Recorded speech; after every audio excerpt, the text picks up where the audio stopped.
امام غزالی رحمہ اللہ فرماتے ہیں المالک جل شانہ وہ ذات ہے جو اپنی ذات و صفات میں ہر موجود سے مستغنی ہے، ہر موجود اس کا محتاج ہے، بلکہ کوئی چیز اپنی ذات میں، صفات میں، وجود میں، بقا میں، غرض کسی بات میں اس سے مستغنی نہیں۔ موجود کا وجود اس سے ہے یا اس کے ساتھ منسوب ہونے والی کسی دوسری شے سے ہے، اس کے سوا ہر چیز اپنی ذات و صفات میں اس کی مملوک ہے اور وہ ہر چیز سے مستغنی ہے۔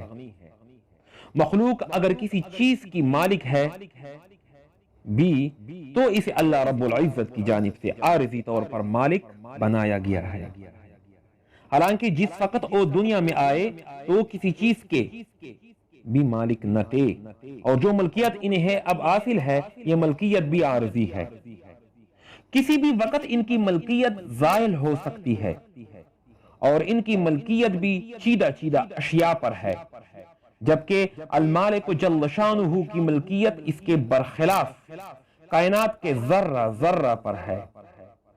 تو خالق اور مخلوق کی صفات میں یہی فرق ہے۔ بندہ کو چاہیے کہ دنیا کی ہر چیز کا مالک اور بادشاہ حقیقی المالک جل شانہ کو مانے اور جانے۔ جب بندہ اللہ کے سوا کسی کو مالک اور حقیقی بادشاہ نہیں مانے گا تو وہ ضرور شرک سے بچے گا اور اس کے ایمان میں اضافہ ہوگا۔ اللہ ایمان المالک جل شانہ پر پکا ہوگا، اطمینان اور سکون نصیب ہوگا، پھر بندہ خوشی و غم میں مالک حقیقی ہی کی تعریف اور اسی ہی سے پناہ طلب کرے گا، المالک جل شانہ ہی کی پناہ میں آئے گا اور ہر چیز کو اللہ تعالی ہی کا محتاج سمجھے گا۔ بندے کو چاہیے کہ یقین رکھے کہ میری جان، میرا مال، میرا وقت یہ میرے پاس امانت ہے، حقیقی مالک اللہ ہی ہے۔ اپنے بشری تقاضوں کو پورا کر کے اپنی باقی وقت اور جان اور مال اللہ کے دین کو پھیلانے کی محنت میں گزارے۔ عارف کامل مولانا اصغر علی روحی رحمہ اللہ لکھتے ہیں کہ سفیان رحمہ اللہ سے مروی ہے کہ میں بیت اللہ کا طواف کر رہا تھا کہ یکایک مجھے ایک شخص نظر پڑا، اسے دیکھتی ہی میرے دل نے فیصلہ کر لیا کہ یہ شخص ضرور مخلصین میں سے ہوگا۔ میں نے اس کے قریب جا کر عرض کیا کہ آپ مجھے کچھ وصیت فرمائیے جس سے میں فائدہ اٹھاؤں۔ اس نے مجھے جواب نہ دیا اور طواف میں لگا رہا۔ جب طواف سے فارغ ہو چکا تو مقام ابراہیم کے پیچھے اس نے 2 گانا ادا کیا اور پھر حجر گرداگرد کعبہ اندرونی حتیم استوائے شمال میں داخل ہو گئے۔ میں بھی اس کے پاس جا بیٹھا اور پھر وہی مذکورہ بالا عرض کی۔ تب اس نے مجھ سے مخاطب ہو کر کہا کہ کیا تو جانتا ہے کہ تیرے رب نے کیا حکم دیا؟ یہ کہہ کر خود ہی فرمایا کہ رب العالمین نے ارشاد فرمایا ہے کہ میں حی لا یموت ہوں، میری اطاعت کرو، میں تمہیں بھی مالک الملک بنا دوں گا۔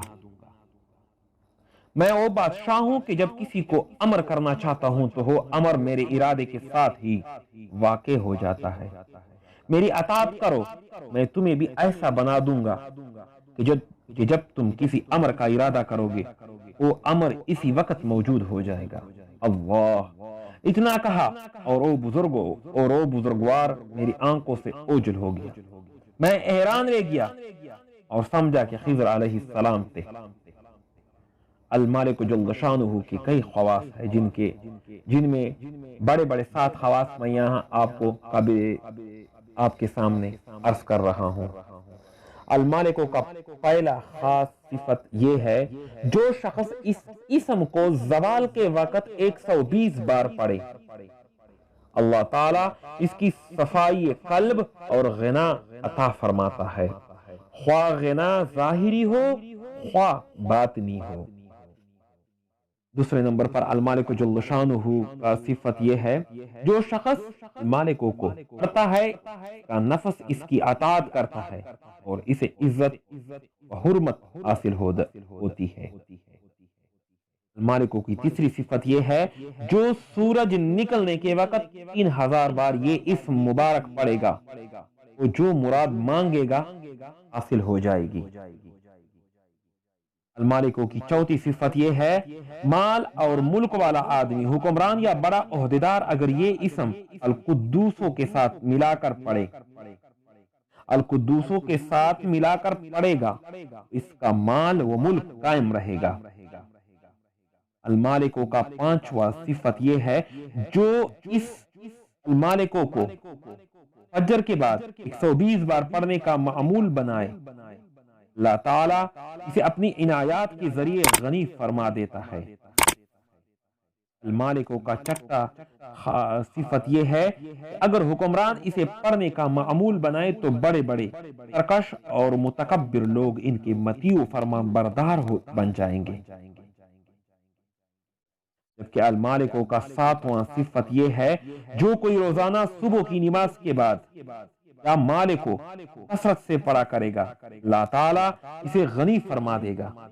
اللہ بہت مختصر سے اعمال ہے، آپ اور ہم لوگوں کو خصوصی اہتمام سے پڑھنا چاہیے۔